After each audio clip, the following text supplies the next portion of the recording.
Trial Lawyers University, where the Titans come to train.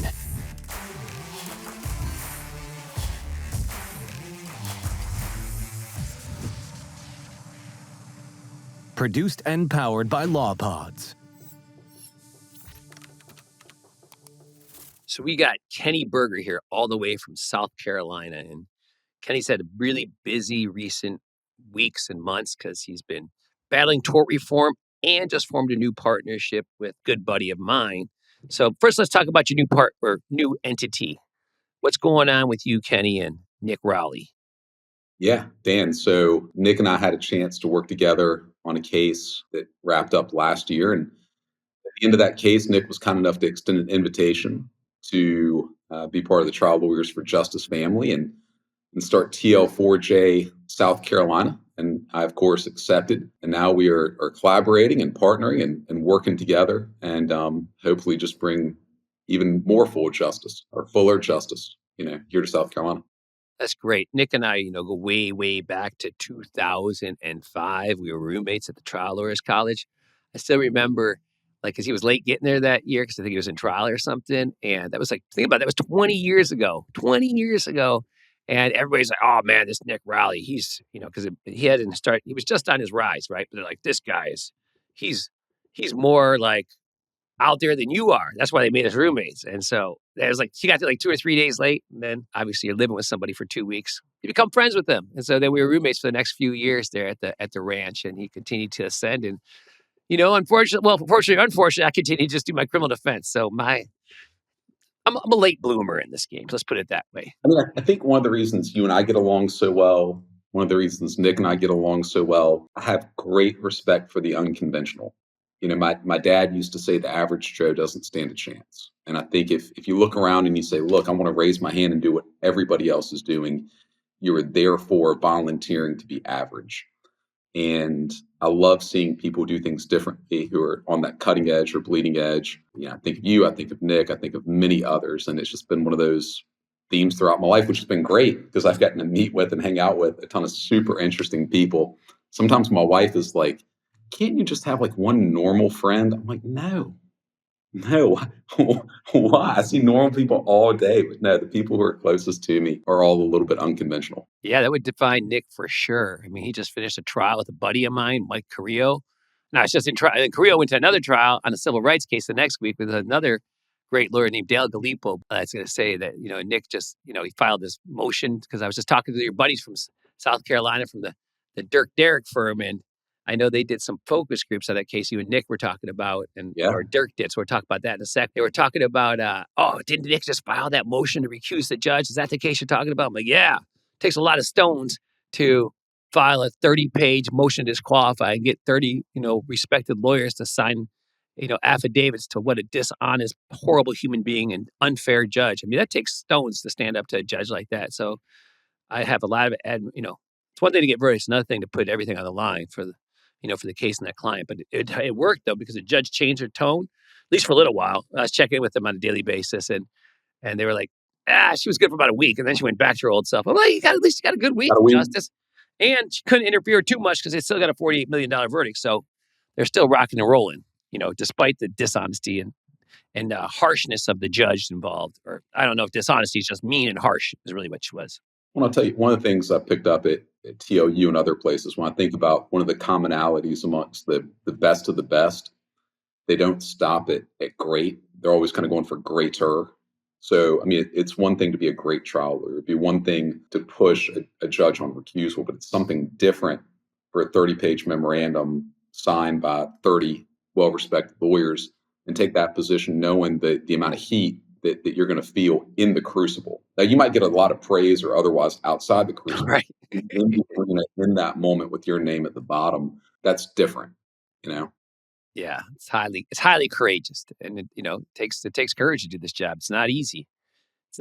I'm in Panish. I'm down here in San Diego right now, and because Panish is in trial, so I try to spend as much time over there in the courtroom. So I saw him this morning, headed out, and I'm like, I'll be there this afternoon. He's like, all the great shit's happened in the morning. I'm like, dude, it's direct examination of a doctor. How exciting can it be? Plus, it's on CBS, so I can watch whenever I want. But I still like to be in the courtroom there. And when you said you ran into Panish, I told you one of the best simple but profound, effective lessons on depositions I picked up from Panish at TLU Vegas last fall, because I was watching him do this presentation, and he's deposing a 30B6 witness in this aviation disaster case. And as he's deposing, I'm thinking, on the one hand, like, yeah, it's Brian Panish. I'm kind of surprised he's still taking depositions. It made me think, like, what is it that Panish is wanting to get out of depositions as someone who's tried the hundreds of cases he has. So I went up to him afterwards and just asked him. I said, hey, look, when you're getting your cases ready for trial, but you're participating in the depositions, what are you going for? And he just had a one-word answer. He said, admissions.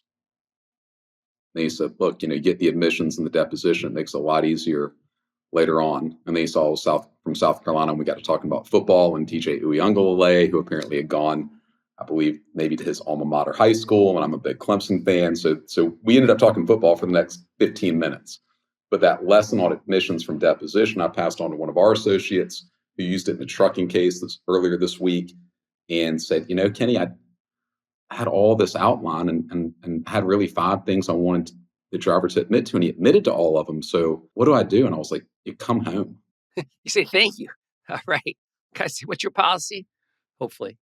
So, Kenny, you've been real involved with your legislature and, fighting tort reform. But before that, I want to talk a little bit about your journey into becoming a lawyer/trial lawyer. So how'd you get started in this? Where'd the big idea come from? Yeah. So growing up, I really didn't know I had an option other than being a doctor or a lawyer. I mean, I'm a Jewish kid who grew up in the South.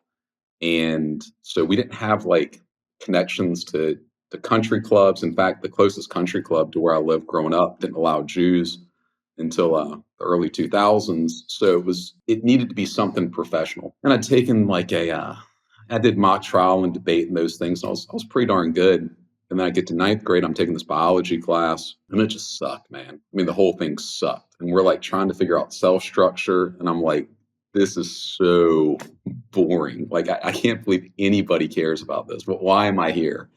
And at that moment, I was like, oh, I guess I got to be a lawyer. And I didn't think there were any other options. Like, I didn't know you could go into business. That just wasn't something I was familiar with. And so then when I was in college, I took one of the I'm going to keep going to school majors on political science. But when I was there, I got super interested in foreign policy because the war in Iraq broke out. And I could see as a junior in college that didn't make any damn sense to go into Iraq at the time. And it was just going to turn into a quagmire. There wasn't a clear exit strategy for like stuff called the Powell Doctrine. So I got super interested in foreign policy. In fact, the clear exit strategy goes back to Vietnam stuff, nonetheless. And so I thought maybe I'll go get a PhD.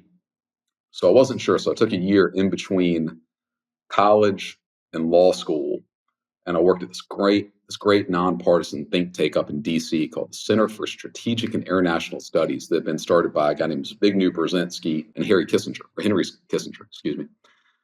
And for the first 2 weeks, Dan, it was fascinating. I mean, we were studying this cool Russian security stuff vis-a-vis the Chinese and looking at big kind of global picture, tripolar world. And after about 2 weeks, it was like, we're just working on position papers that no one's ever going to read. This is too removed. It doesn't have any real impact. It's too theoretical. I like people. If I'm going to help someone, I want to help them, not in theory, someone may benefit as a result of. And so I was like, man, DC's got a lot of smart people. I mean, lots of smart people, and they're kind of waking up to cancel each other out. Isn't that genius Trump located in DC now? This was in 2004, but yeah. Oh, okay. We had to wait another 20 years to get the genius. Oh, actually 12 years. And then, anyways, go on. I'm looking around. I'm like, man, South Carolina's home. At that point, I lived in Washington for a while. I lived up in Boston for a while. I got a chance to move around and study as a student, which was super cool. But eventually, I just wanted to come home, and this was home. And so I went to law school here. And going through law school, honestly, Dan, I didn't think I wanted to be a lawyer. When I graduated law school, I didn't enjoy it to such a degree that I thought maybe I'll go into politics and political consulting instead. And so I ended up working on some campaigns through the fall of 2008 when Obama was running for president the first time. Just kind of a cool side note, ended up Obama's official White House photographer was a guy named Philip Sousa, I believe was the name. And he put together this great black and white photo journal sold a lot of copies after the election. And in that photo journal, there's a picture of me in Orangeburg, South Carolina, handing out pins all the way back in like February of 2007 to a crowd because they weren't ready yet. What happened? They weren't ready in the auditorium, and the crowd was starting to get rowdy outside because it was cold outside. And I was like, man, just give me a bunch of those pins. People love something. If they got to wait in line, at least give them something. And they're like, well, those pins are for someone. I was like, I'm telling you, these people are going to bust down the door if we don't give them something. Y'all ain't got hot chocolate or coffee, so pins are going to have to do. So I got there, I got pins, and there's this big circle of people around. I'm handing them out to, and the photojournalist who became the official White House photographer snapped a shot and picturing it up in that Obama book. So anyways, I work on elections. The day after Election Day, 2008, I'm like, well, hell, what am I going to do now? Like, elections are over. I'm broke. What do I do? And my dad was like, what do you mean? You got to take the bar exam. So I was like, all right. So I went and took the bar exam. And actually, to tell you the truth, like in studying for the bar exam, at least it felt a little more real than the stuff we were doing in law school. And in studying for it, I was like, well, hell, some of this is kind of interesting. The real cases from the state of South Carolina, it's like, oh, these are interesting issues. And so, took the bar exam, passed it. My first job out of school was with a great guy named Neil Laurie. His family had a firm in South Carolina for a long time. His dad had been a state senator going back to the 60s, and got a chance to work there. And it was kind of the old school PI firm where you did some PI, you did some comp, you did some criminal defense, you did some other things that just landed on the desk. And it was a great experience in that, like, anything that had any degree of complexity or legal issues all landed on my desk. And so I got to learn a lot of law and, learn how to practice with someone else. Spent a lot of time in magistrate's court getting my ass kicked. Got the lesson from the judge of you can't turn chicken shit into chicken salad. And with that said, it was just a great experience. I felt like I just need a pinky toe in the door and I'd be okay. And a lot of gratitude for Neil for giving me an opportunity. How long did you spend with Neil before you moved on? Yeah, so I had it in my blood to ultimately want to be on my own. A lot of people told me I was crazy when I left after 18 months. And it was like, how are you going to make a living? I was like, well, I've never had any money. I've got a plan. I didn't want to divulge my plan because I was like, hell, I think it's a pretty good plan. I don't want folks to steal it. But I left after 18 months. I was 28. And in retrospect, that sounds young, but you and I were talking before. My point of reference had always been my dad. And my dad went to college when he was 16. He went to dental school when he was 18. By the time he's 25, he's got a dental degree, has been to Vietnam, has 2 kids and a large dental practice. So I remember I was 28. I was laying down in my bed. I was watching the ceiling fan go around, and I was just like, my life has passed me by. I'm never going to be anything, which is crazy. But that was my perspective. And the thing that gave me a lot of confidence to go on my own was when I was working for Neil in our trial lawyer magazine. There was a small little advertisement about the size of a business card from a guy named Ben Glass. And Ben had and has a company called Great Legal Marketing. And it said that he would send you all this free stuff, all the things you need to help build a practice if you paid the shipping and handling of $4.95. I remember going to my desk at Neil's office, cutting a check for $4.95, sending it off. And sure enough, within a week or two, I got flooded with a bunch of great free marketing materials. And I thought, hell, man, what Ben is teaching would work for me. I'm from here. It's grassroots, big in the community. Instead of trying to compete with strangers, let me get in touch with all the people I know before they ever think of hiring a lawyer and turn on televisions or look at billboards. Combined with a lot of work we did on the internet. We put a ton of content early on. We were an early-ish adopter of SEO and internet content. I didn't have clients. I didn't have like a bunch going on. So I had a lot of time to write content for our website that just answered people's questions. All I did, Dan, when at the end of a week, as questions came up throughout the week from clients, potential clients, I just write the question on the last page of my legal pad. And at the end of the week, I just dictate answers to all of them. And, then I'd type them all out. And that would be answers to different stuff on the website. And once we had enough of them, I just consolidated all of them and put them into book form. And we had enough there to publish 2 books. One was a general guide to personal injury and workers' comp. The other one was specific to auto accidents. And all it was like answers to the questions we got all the time. It wasn't a bunch of legalese, but at like 29 or 30, it allowed me to say, hey, I might be young, I don't have any results yet, but I did write the book. In fact, I wrote 2. And that was one more helpful marketing piece and idea that I got from Ben Glass. So you start your own firm or practice when you're 28? Is that correct? Yeah. So what would you say was the biggest challenge you faced in starting on your own? I think it was the number of responsibilities that went beyond practicing law. It was all the different hats that I had to wear seemingly all the time. I went from just showing up and being a lawyer at someone else's office to being the janitor, the maintenance guy. I had a paralegal, but she wasn't with us that long. So I was my oftentimes paralegal. I was the runner, the law clerk. I wore all those hats.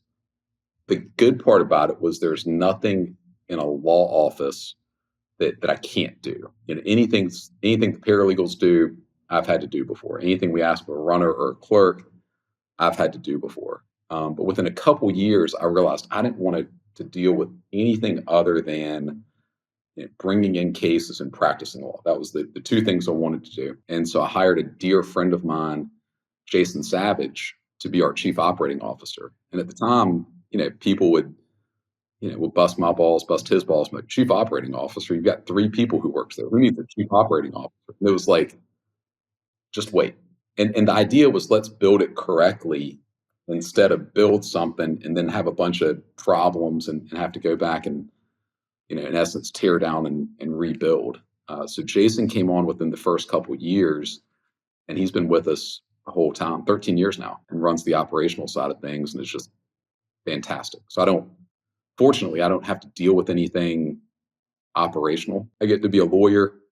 I get to do this kind of stuff with you. I get to do my podcast, get to partner up with Nick. It's fantastic. It is. It's really, I love this shit. I love being a lawyer. Like, I'm excited to get back into the courtroom. That's why I'm not doing my Vegas conference this year. That's why I was with Gallipo all last week and part of this week for his closing. We're waiting on a verdict right now and a really tough, police shooting case because these cops are sociopathic liars. They make doctors look honest or defense doctors look honest. They're such sociopaths. I mean, just this fucking cop like this. So they put this, in their case, in the defense case, they put the sergeant on that was there. And he's talking about he was right there. He witnessed this guy run at him. But this is before they had body cameras, right? There's body cameras. It wouldn't be a trial because they just murdered this poor fella. But there's audio. So the shooter's audio is like, bop, bop, bop, it's like really loud, the gun, right? Because it's right next to it. But the sergeant says he's standing right next to the cop that shot. But when you time the things, he's like 200 feet away at command post. They're having a conversation and talking about a gun or something. You hear this pop, pop, pop in the background.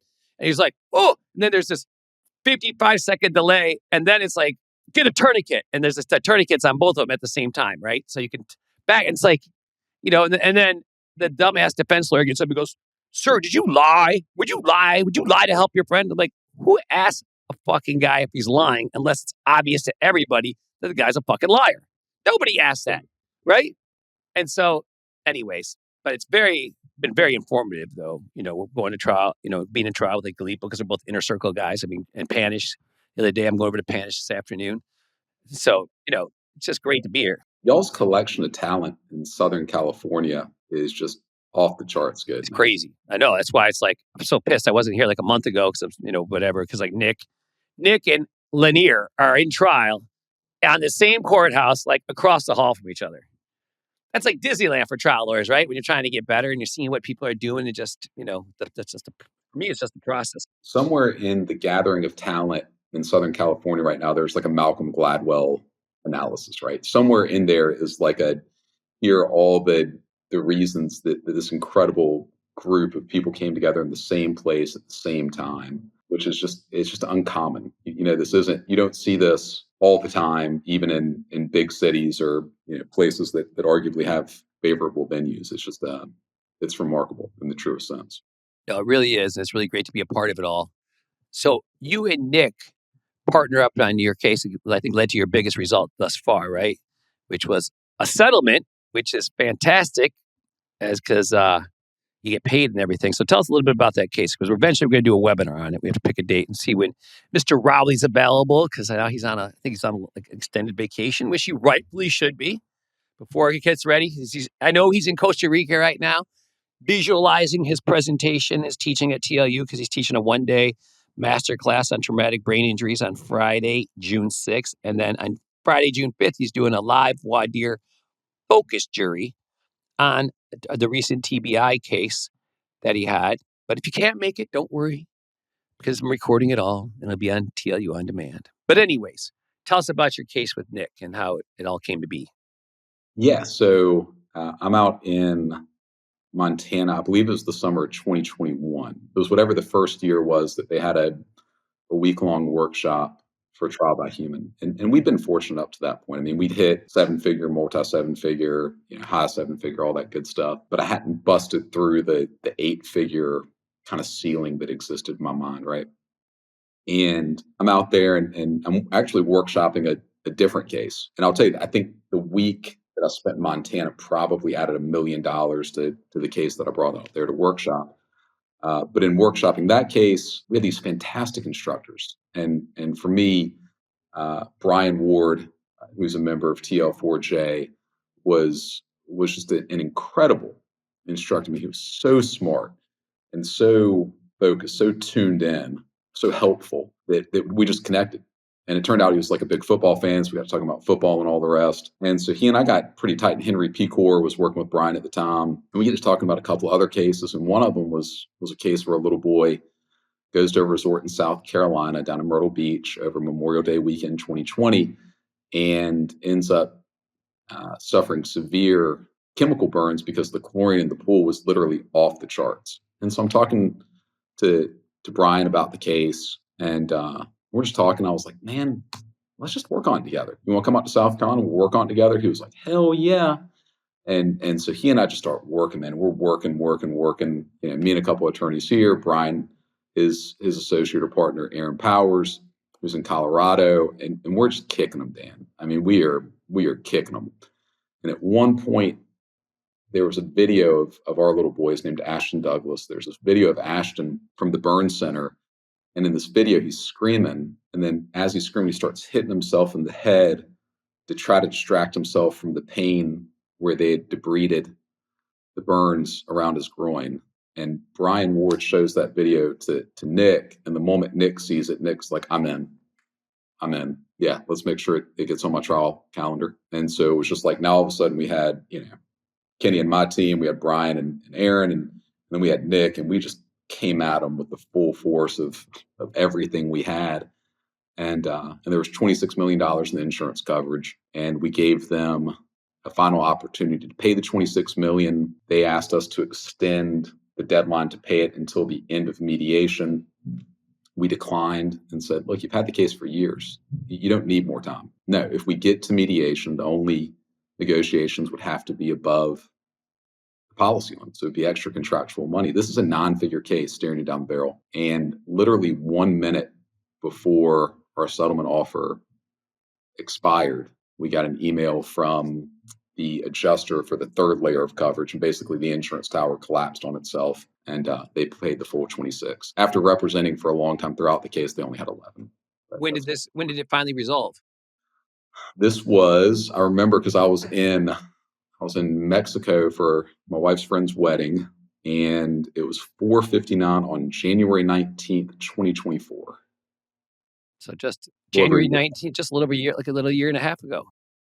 And then at the end of that case, again, Nick was gracious enough to extend an invite to be part of the TL4J family, and now we're doing TL4J South Carolina. So pretty cool. It is pretty cool. We'll have to do a webinar on that, though, because I think it's so great because it's not confidential. So you can talk about the whole workup, all the depositions, your strategy and putting it all together, the admissions you were looking for, how you plan to attack it. Because we don't do many programs on settlements. I think we only have maybe one or two in the entire archives of TLU On Demand that's on settlements. So, and there's no way that case settles if we weren't 100% dug in on going to trial. I mean, Nick was calling it, look, guys, we're in the relentless pursuit of trial. That's what we're doing. And, all of us we were just so dialed in. And if it was 25,999,000, the answer was no. It had to be 26, and they paid the 26. That's pretty awesome. That is pretty awesome. Plus, it's a great justice. So, Kenny Berger, you just finally made your debut at Trial Lawyers University at Caesar's Palace last year. We hope you had a good time and learned a lot. The best, man. It's the best CLE I've ever been to. And I've been to a bunch. I mean, I've traveled around, done some cool stuff, done workshops, done lots of seminars, but TLU Vegas was the best seminar I've been to. Why, thank you. I'm glad to retire it, though. I'm glad to end Vegas on a high note because I don't know if I'll go back to Vegas again. There's just too many distractions. It's too big. There's a Virgin Hotel that I might do one at, but I think I might go to Orlando in 2026 in the fall. That way, there's golf, pickleball. People can bring their families. It's like this really nice resort there called the Conrad, but it was a good time. But more importantly, though, you have never been to TLU Beach, so you're about to have an experience of your lifetime at the beach because it is the greatest. I can't even call it a CLE. Calling this a CLE is it's an insult. Well, it doesn't fit the CLE. It's like, because it's great because we buy out the whole hotel, so it's not like a damn Coliseum like Caesar's Palace. And there's 4 lecture tracks, 8 workshop tracks, full breakfast, full lunch for everybody outside on the ocean lawn every day, and theme parties every night. The the lobby turns into a gaming lounge with a DJ, open bar, and ping pong, air hockey, and foosball. It is fucking great. And it's much smaller than Vegas. Last year was 600 people. It'll be around 700 people. Might be a little bigger this year because of no Vegas, but who knows? Whoever shows up, that's who shows up. And that's going to be great. Whoever's there, that's going to be perfect. But what are you teaching at TLU Beach is the question for you. Yeah, and I'll tell you, on TLU Beach, I think my wife is maybe, she's just as excited as I am to come and hang out and experience it. And she's looking forward to the Elvis and Maryland theme party. Oh, good. Me too. Because that one, and then I think Supio's doing a beach party because they're a big AI company. So I'm stoked for that. And then we're going to do a Rock of Ages on the Saturday night with live band karaoke. So you get dress up. Like, it could be Axl Rose. Welcome to the jungle. We got what I love. I don't have a very good voice. People are like, you have a terrible voice. I'm like, says who? Who cares? Whose ear? I'm like, if I was a great singer, I probably wouldn't be a lawyer. I'd be on American Idol or something. I said, this is for my own pleasure. If you don't like it, put something in your ears. But right. What are you teaching, though? It's going to be awesome. I'm teaching the concept of tying the defendant's bad conduct to big damages. And so I got this idea from learning something from Satch Oliver at a TLU event where he very simply had a picture of what the defendant had done on one side and had an arrow and a photo of his client who'd been catastrophically injured on the other. And I was like, that's a great idea. And then I was like, all right, how do we run with that? And so it got me thinking, in part actually kind of to some of the old reptile ideas and the Miller mousetrap, and just again kind of taking stuff from different places and figuring how it fits. And I got to thinking, when you're getting admissions from the defense on them knowing the exact type of harm that may be caused by their actions, and they chose to do it anyways, you start getting those admissions where it's foreseeable this and it's predictable that, you can anticipate that, it's reasonable that this, and you start showing all the different injuries or harm that those choices the defendants made might cause, and that they knew it, and they knew it before they ever chose to do it. Again, they had complete conscious disregard, so you start getting the punitive angle, of course. But as you can get those clips and those admissions, and then you can tie them to your client's direct damage, where it's no longer a tractor trailer driver's over service on his hours. Someone may, generally speaking, be hurt or killed, right? It's like, that doesn't have a whole lot of pop. But when you start getting into the specifics and the specific things the defendant knew and chose to do anyways, and then you have clear arrows visually, and you're demonstrating all these things visually to the exact harm or exact injury that your client sustained, then you're no longer kind of falling into the trap of, hey, we told you about liability and now we're telling you about damages. That way the entire thing, it's never kind of unintentionally bifurcated. In the jury's mind, when we're talking about the terrible damages that occurred, as much as possible, where it makes sense, we're tying it right back to the choices the defendant made, knowing type of harm that could be caused. In fact, the harm that was caused. And again, you can back up and do things more general than that. Like in the pool case, we had some neat exhibits that showed what this witness testified to or did that would be really, really bad. Arrow to our little boy suffering in one way or the other. Here's a photo of this witness. Again, their testimony regarding what they did being really bad or just some shitty testimony. Arrow to our little boy suffering in a different way. And the whole idea, Dan, is never to lose sight or connection back to how this was caused, how preventable it was, and that the defendant knew even before they did it that an innocent person could be maimed or killed, and yet they chose to do it anyways. Now this person is living with the consequences of their choices, and it's connected all visually. It's not theoretical. It's not pie in the sky. It's undeniable. Got it. So people bring their own cases and kind of apply this strategy with them on their case and help them see it. Yeah, and it's something you can do early in your case, right? Like you don't have to wait. As you're thinking through your case, and it doesn't have to be a spinal cord injury. It doesn't have to be a TBI. It can be, but it could also be a torn meniscus case and all the things that a torn meniscus causes, right? Like you don't have to stop a torn meniscus, and if their knee is damaged, and if it's damaged permanently, it may impact them this way, and this way, and this way, and this way. They're not going to be exercising as much. They're going to gain weight. They're going to be having more of a, inactive lifestyle, which is going to cause heart disease, and they're going to die. That's what happens, right? You fucking get hurt. That's why you should never do it. And it's also why, if you do it, you've got to be held fully responsible for the harm you caused. It's it touches on kind of the older school David Ball, reptile stuff. But for me, all that really kind of, if I were to encapsulate it in one word, it's just like foreseeability. Mm-hmm. That's the concept. The highlight of TLU for me was having the opportunity to network with attorneys from out of state.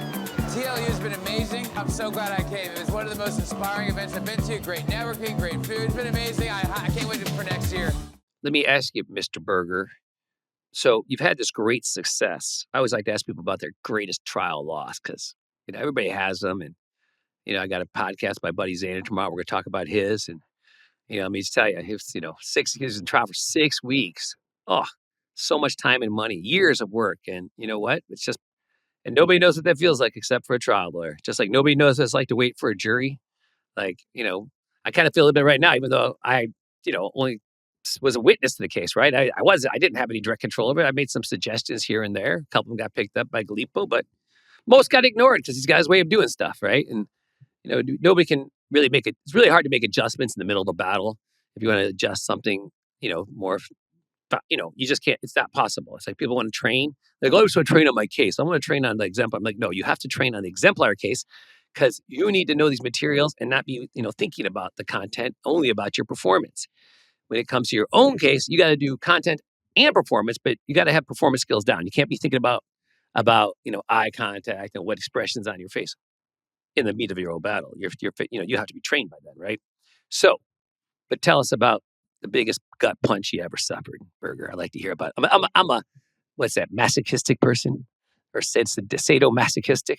Like to see other people in pain inflicted. So tell us about it. Yeah, so a sadist would be someone who likes seeing the other people, and masochist would be the one who wants to suffer. So if you're okay with both, it'd be a little sadomasochist. No, I don't like the masochist. I'm a sadist. Go ahead. All right. Yeah, so I'll start at the end. How long ago was this, first of all? This was November of 2022. Oh, recent. All right. Go for it. Yeah. So case ends, and when the case ends, the bailiffs come up and they start shaking our hands. And they're like, this is going to be a big one. It's conservative over here, but it's going to be a big one because we geared the case to a more conservative audience because the case was being tried in a place called Lexington County, South Carolina. Lexington is the home district of a congressman named Joe Wilson. Joe Wilson is the man, the congressman that during, I can't remember if it was Obama or Biden, he was the you lie. He was the guy who got you lie, I think, during a State of the Union. Oh, yeah. The reason I bring him up is his approval rating went up after that in his district. So that's where we're trying the case. Okay. You got a lot of fucking assholes in South Carolina. Isn't that where that idiot Lindsey Graham's from? Clown show. Lindsey Graham's from South Carolina. Oh, He's the most detestable, but go ahead. You know, it's interesting. One-on-one, but like a lot of politicians, one-on-one, they're all right. But at the end of the day, it's where they vote, which we're going to talk about. We're trying the case over there again. At the end of the case, bailiffs are coming up, shaking our hand, being like, man, that was y'all tried a great case. Y'all are going to get a big number. The defense attorney had left to go call his adjuster and tell the adjuster that it was going to be an excess verdict. And it was an underinsured motorist case with 1.2 in coverage. And even though there's not really UIM bad faith here, nonetheless, defense folks never won an excess verdict. And so he's letting his adjuster know, hey, you need to be prepared for an excess verdict. Well, is this an auto case? Auto case. So Okay. now I'll kind of go back to the start. What happened was about 4 months before trial, a dear friend of mine reached out and said, hey, I got this case. They're not offering me any money. We've got a big life care plan. I was like, well, tell me about it. He said, my guy gets in a wreck, bad wreck, gets hit by this guy who's high on marijuana, and he has neck pain and a concussion. And 10 days after the wreck, he ends up having a stroke. And the stroke was at the back of his brain and what's known as the occipital lobe. And that causes visual loss or vision impairment. And sure enough, this guy had his vision was all messed up. So basically, if you were to take your eyes and draw a line down the middle out of the left side of both eyes, his vision in one eye was pretty much gone. His vision in the other eye on the left side of the eye was super blurry. Like for all intents and purposes, the guy was half blind. And lots of terrible headaches. I mean, lots of, couldn't drive anymore, had all types of balance issues. The guy was a lifer at a grocery store called Publix. He was a guy who, quote, bled green, and was, his plan was to work there for, basically till he took his last breath. Some people want to die at their desk. He was going to pass at the grocery store. And so one of the challenges was the local radiologist had missed the stroke when this gentleman first came in with it 10 days after the wreck. So wreck happens, doesn't have a stroke. 10 days later, has a stroke, but the radiology folks just missed it. So our guy's like, what's going on with my vision? He goes and sees an ophthalmologist. Ophthalmologist is like, yeah, I mean, this seems like stroke. That's the best explanation for it. But the radiologists are saying it's clean. This goes on for about 6 months. He's in despair. He finally goes down to a separate hospital in Charleston, South Carolina.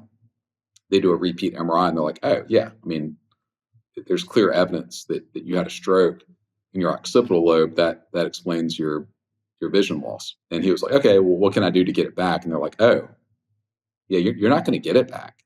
Like your brain that part of your brain was damaged by the stroke. You're not going to get it back. So fast forward, couple, 3 years, we get involved in the case, and it was all about, can we prove that the wreck caused the stroke? That was it. That was it.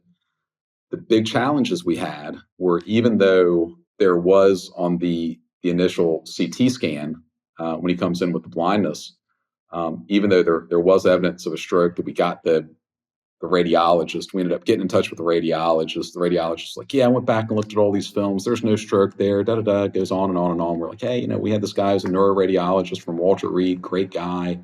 He said in slides 5, 13, and 21, you can see the evidence of the stroke. Do you just mind looking at those CTs with us? And he was like, I mean, I'll look at them, but there's nothing there. And sure enough, he looks, he's like, oh yeah, that's a stroke. I missed it.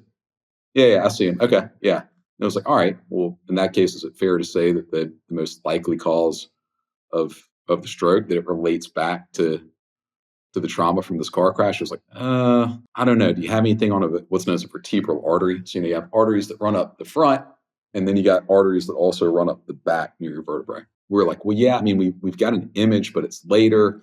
It's a little tough to see because there was delay in diagnosis. And so the treating radiologist just basically just waffle on yes, I missed it, but no, I'm not sure what caused it. Again, we've got great experts. We thought we pulled a pretty good one. We said, hey, Mr. Expert neuroradiologist, for for the jury, we just do an X marks the spot. We put a red X where the stroke is, and we also do a red X where there's damage to the vertebral artery that caused the stroke, what's known as a dissection of the vertebral artery. And he was like, yeah, no problem. So he puts the X's on there. Handheld exhibits, man, end up going back to the jury. We really surprised didn't get any objection to our handwritten modified exhibits going back to the jury room, but they go back. And I mean, it was a 5-day trial. We're kicking them good, man. We're feeling good, and there just wasn't really a defense. The only defense was, hey, there might be other reasons for the stroke. And when we focus grouped the case, we went through those reasons and eliminated them. Right, like when we focus grouped the case, focus group folks were like, what else might have caused the stroke?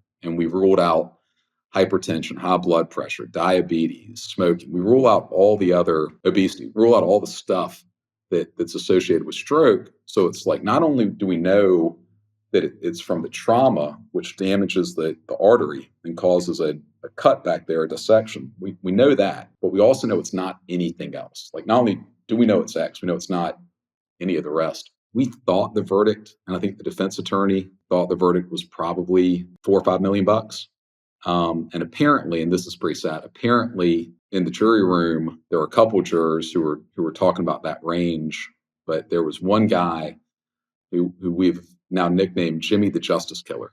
And Jimmy the Justice Killer was a guy who'd come down to South Carolina from New York, snuck his way onto the jury, and he just wasn't going to let it happen. We talked to Jimmy after the trial, and Jimmy starts talking about, like, hey, when you showed me that X, to me, it just looked like a little squiggle line. We're like, right, from where it broke off, right? Like if a squiggle breaks off, that like shows you a break. He was like, yeah, I just had my doubts. I had doubt. We're like, well, did you apply a standard of beyond reasonable doubt? He was like, I had reasonable doubt. We're like, right, but so did you think we had more evidence than they did? He was like, here's what I know, that the local radiologist, he wouldn't give it to you.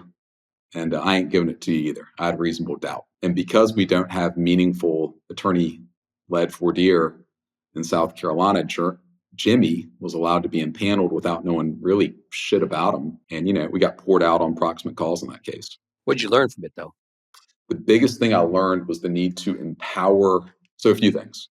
One, we have to keep fighting for attorney-led voir dire in South Carolina. Two, even if and until that happens, I spent way too much time trying to convince perhaps the unconvincible rather than really focus in on and empower our best advocates on the jury. I didn't do enough, because what happened early on, they were fighting. And after about an hour and a half, they gave up. And I blame myself for not empowering our jurors enough to stick in there, fight it out to the end, and make sure that their verdict was the truth in light of the law and evidence. Painful to learn those lessons. That's all I can say. It's painful. Painful. I was going to say, and a great reminder of, you might have the best expert in the world, but man, having that treater with that local flavor to complement the two, if you still need the expert, is huge. And, they ultimately deferred to our local guy doesn't know, so we don't know either. And so you have to practice in the deposition. You practice in motion hearings. You practice at the grocery store. That's why you have a family. You practice on them. You have to keep the skill up or it erodes. It's simple as that.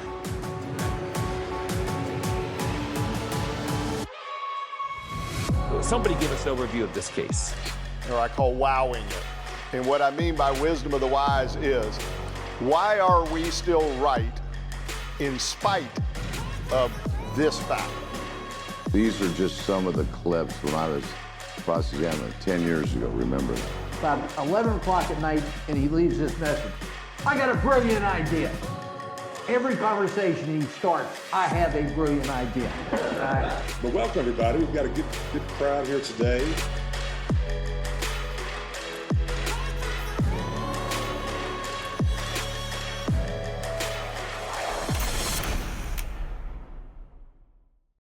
So you, besides practicing and doing all this stuff, how many lawyers you got in your firm? We just have 3 now. Well, besides all that, you're also involved with your, South Carolina Trial Lawyers Association and fighting tort reform. So let me ask you, what is going on in South Carolina and what are you doing to prevent insurance companies from winning?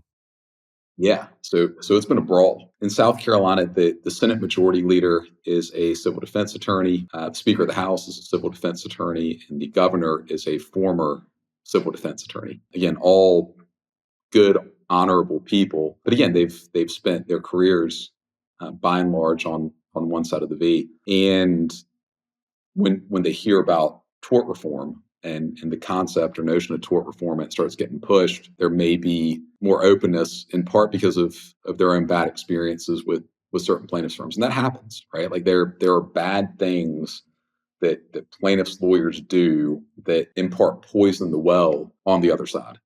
And in this instance, the South Carolina Senate had some victories the last election cycle for people who may be more open to tort reform. And our Senate is now 34 Republicans and 12 Democrats. That's the makeup of the South Carolina Senate. And so the Senate Majority Leader, I think, was very confident that he could finally pass a big tort reform package. And here, the big issue for the last several years has been around liquor liability. Like that's been the big issue. It's been, hey, the insurance rates for South Carolina's restaurants and bars are out of control. They're just absolutely out of control. And tourism's huge here. So it's become a major, major, major topic in the press, in the community, of what are we going to do about the skyrocketing insurance rates that bars and restaurants are having to pay because of liquor liability. And they're right. That is a legitimate issue, that is a real problem. And we have worked incredibly hard with the hospitality industry to meaningfully address that problem and reach a compromise. And if the tort reform bill was just based on liquor liability, then it would have likely passed in January. But what they did is they used the liquor liability really as a Trojan horse, right? To say, hey, we've got a liquor liability crisis. We got to save our bars and restaurants. So while we're at it, let's tack on big changes to the verdict forms that allow us to add non-parties. Let's use it to make it where if you have a construction defect on your house because of a code violation, you can't do anything until your house actually falls apart or you get hurt. Hey, let's take away the right to get punitive damages from uninsured and underinsured coverage that you have, your own uninsured or underinsured coverage. Let's get rid of punitive damages for those. And while we're at it, let's also get rid of bad faith in South Carolina. So that is the omnibus Frankenstein bill that we were dealing with in January.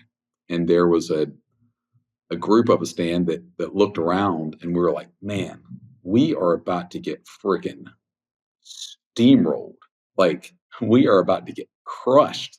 They're gonna crush us. They're gonna start adding parties to verdict forms. Dram shop is dead. Construction cases are dead. Bad faith is gone. So there are no repercussions or consequence. Cases are going to get dragged out forever. And this is what we were staring down the barrel in January. And so, a group of us, along with our State Trial Lawyer Association, of which we're all members, we just said, look, we got to do something. Like, this is it.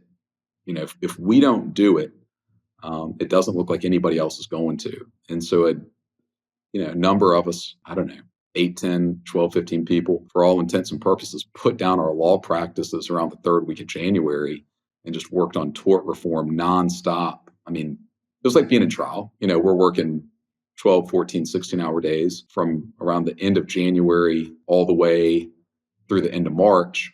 And it's I'm sitting here, it's April 30th today. It's still going on. I'm actually testifying tomorrow before a very, very large House committee, where it's the full Judiciary Committee plus, because we're still in the heat of the battle. And what's interesting in this is the Senate passes this crazy Frankenstein bill.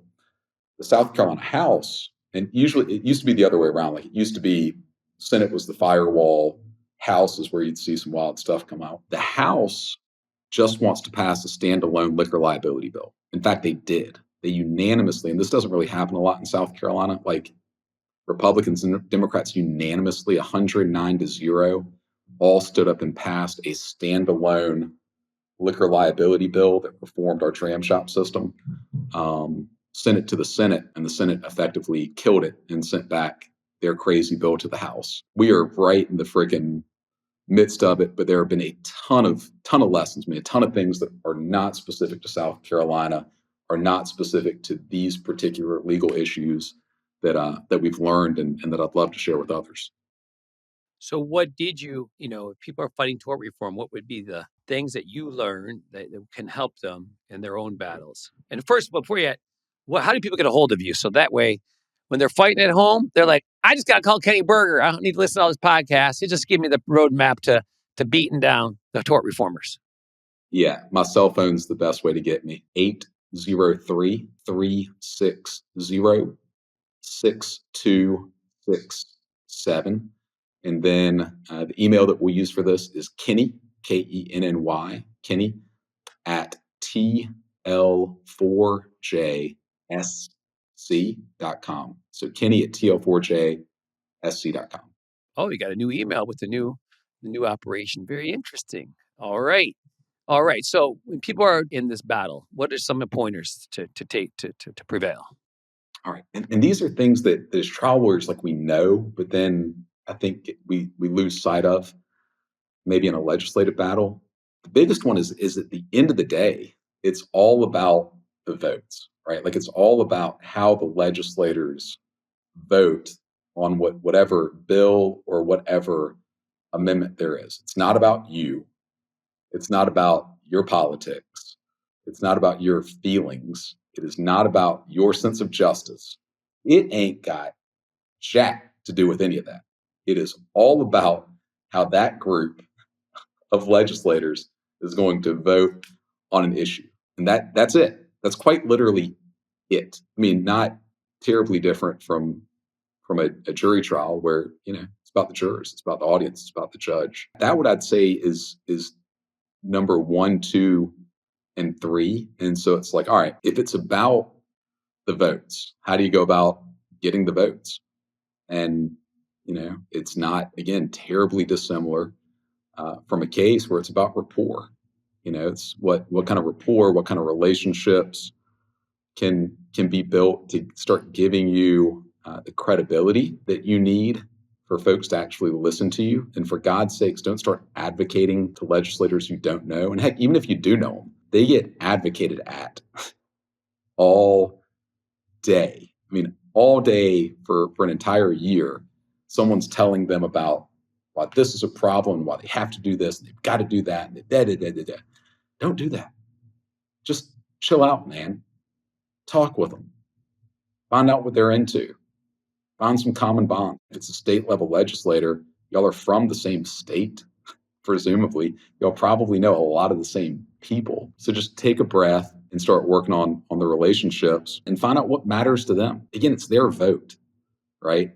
And chances are their issue and your issue are not the same. These guys aren't sitting up there all year being like, the tort system.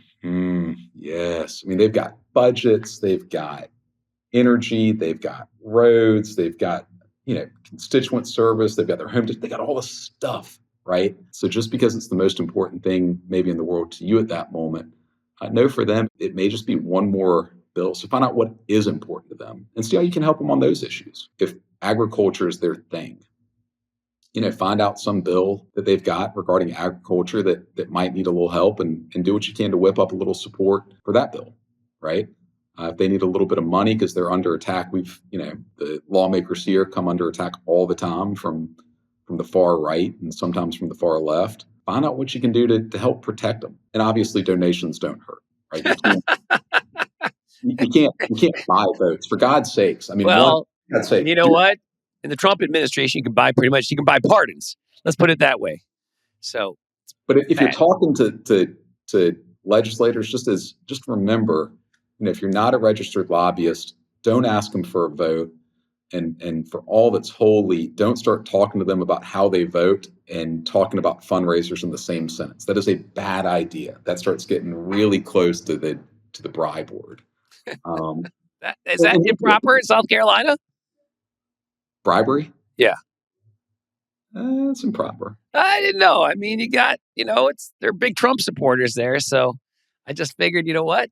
Everything was fair game in where it's super red. That's my mistake Now, coming from. here's the deal. I mean, look, if you follow the money, you'll find the corruption, right? Like follow the money and you will find the corruption. And one thing I'll mention, I learned this from some of the guys I was working with on this.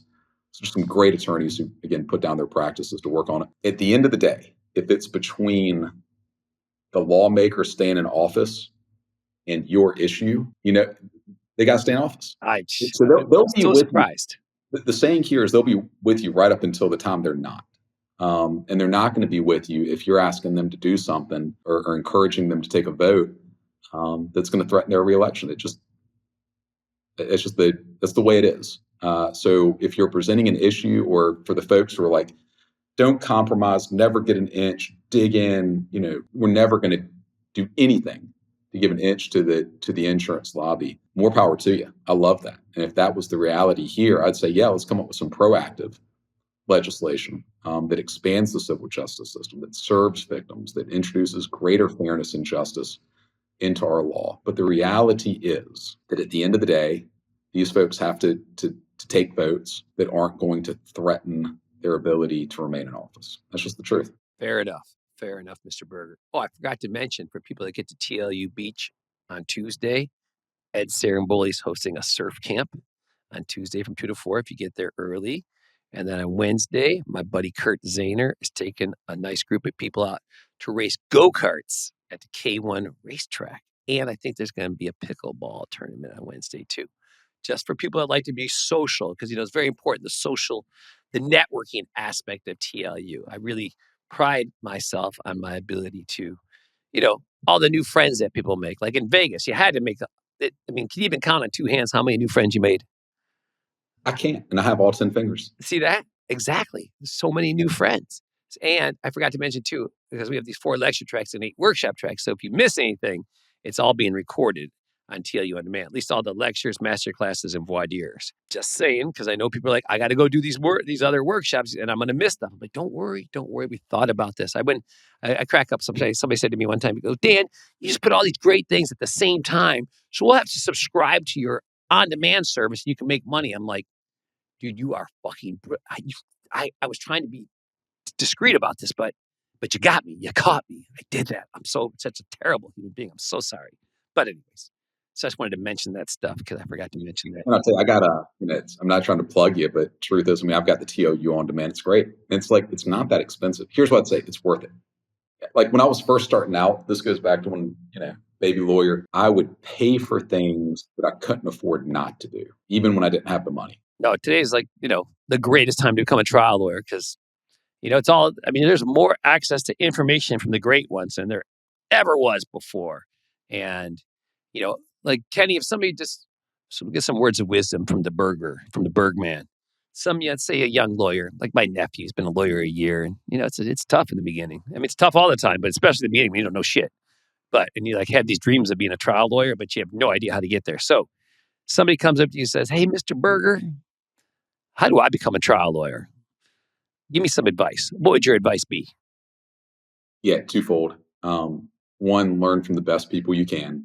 And this is a lesson I got from my dad, who's like, look, you can learn from the one who's the best in your building, on your street, your city, whatever. But if you want to really learn, go find the people who are the best in the world at this and learn from them.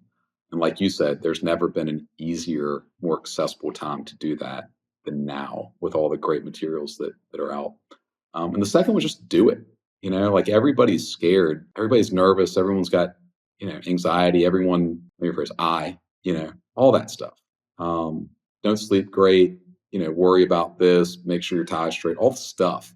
But just go do it. It's like anything else. The more you do it, and as you're learning and trying different things, you'll kind of figure out what works for you and what doesn't work for you. But that experience will be, I think, the combination of experience being the greatest teacher, but also learning different skills, techniques, mindset from kind of the best of the best, integrating or blending those two is a pretty surefire way for success. And take care of yourself health-wise. You can't do this if you're not alive, so take care of yourself. That's good advice. I would tell people, because you got to learn strategy. So you got to read the books from trial guides. You got to if you do focus groups. Oh, by the way, I was talking to my friends from the Derrick firm. They mentioned that you guys did some focus groups with Dirk, because Dirk Derrick, the founder there, he's real big. I know he does a lot of focus groups with other people, but they mentioned that, or he did a focus group for you and Nick on that case. So that was small world here, because I was on a Zoom with them, because I have like 7 people coming from their firm to the beach. And so I wanted to give them a little overview of it so they could kind of be ready and get the most out of it, because it's their first. They usually come to every October event. But because there's no October event, they're going to come to the beach, which I think is, so much better anyways. But also, you got to learn to perform, right? So, like you learn the trial by human stuff. Like they did some stuff on presentation and performance. And, I do these boot camps. Actually, I got one coming starting next week on May 6th. They're like 4.5 days long, but you got to learn that, with every area. As a matter of fact, everything that we do, whether it's cross-examination, witness prep, direct, the performance of, the opening and closing, there is a best practices for. And in fact, there's some podcasts, I think, called Best Practices. Have you heard of that podcast by chance? I've heard of it a time or two. Yeah, Best Practices with some dude named Kenny Berger. Yeah, that's the one, man. It's like a little South Carolina thing, but it's really going nationwide. Yeah, we had this guest one time. He was great on cross-examination. It was Dan. I think I listened to that one. I think I probably Ambrose. Yes, that was him. In fact, that's me. That's amazing. And we're here together. I know. So real quick, Dirk Derrick and his firm, they do great focus groups. Fantastic. We go to the courthouse. It is as real gets with their focus groups, and have helped us in a lot of cases. Yeah, so God bless Dirk and his son Dakota and their whole firm. They're great guys. Yes, I know a lot of them because, from TLU, which I'm very fortunate. So we're going to close this out like we close out but anyways, everybody needs to hold at me for any reason. My email is dan@triallawyeruniversity.com. My cell phone is 248-808-3130. And if you got to this point of the podcast, if you don't have TLU on demand, you shoot me a text or email. I'll shoot you a comp code so you can try it out, because it's an app for your phone. There's an AI feature on the desktop, and we give you all the pleadings, transcripts, and PowerPoints for all these cases that we've done over the last 5 years. And all the presentations from all the live conferences are all on there too. So it's got content until you turn 100. There's that much content if you listen to it all and learn it all. But anyways, let's talk about cross-examination, because I like to, because I want to. Dan, can I throw in just one last thing on the tort reform side? Sure.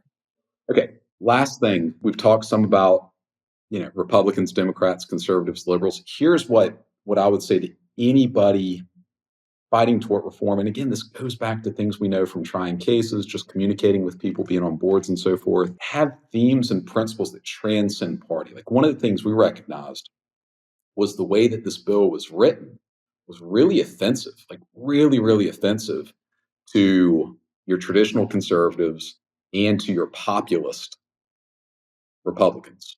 A lot of those. A lot. And so what we realized was, from a messaging standpoint, we didn't have to make anything up. We didn't have to demagogue it. We could just tell the truth, and ask very simply, do you want your rights and money being taken by big insurance? Do you think the South Carolina legislature should be giving away your rights and money to big insurance?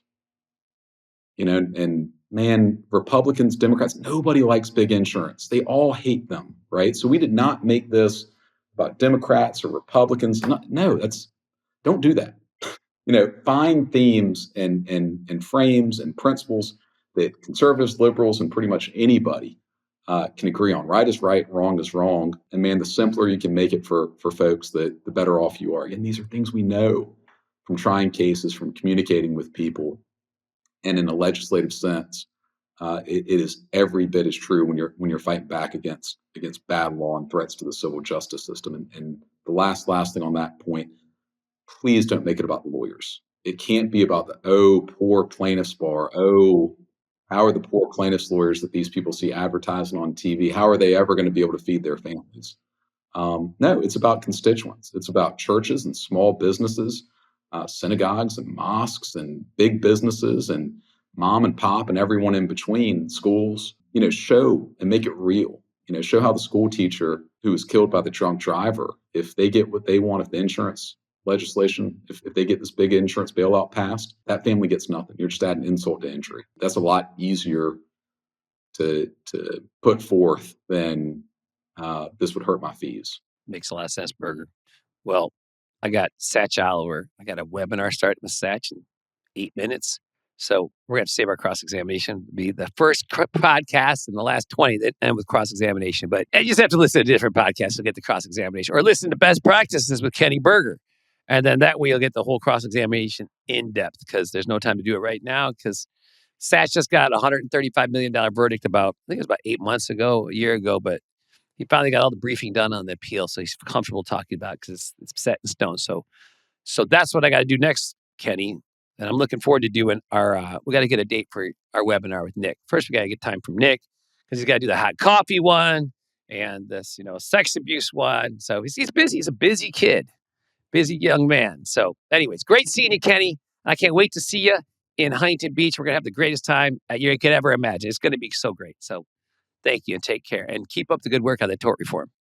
Thanks, man. Testifying again tomorrow. Lots of gratitude. Thanks, Dan. Peace. Ready to train with the Titans and set records with your verdicts? Register for our live conferences and boot camps at triallawyersusuniversity.com. Start getting your reps in before the big event by going to tluondemand.com to gain instant access to live lectures, case analysis, and skills training videos from the trial lawyer champions you love and respect, as well as pleadings, transcripts, PowerPoints, and notes for a roadmap to victory. Join the group that continues to get extraordinary results. Trial Lawyers University, produced and powered by LawPods.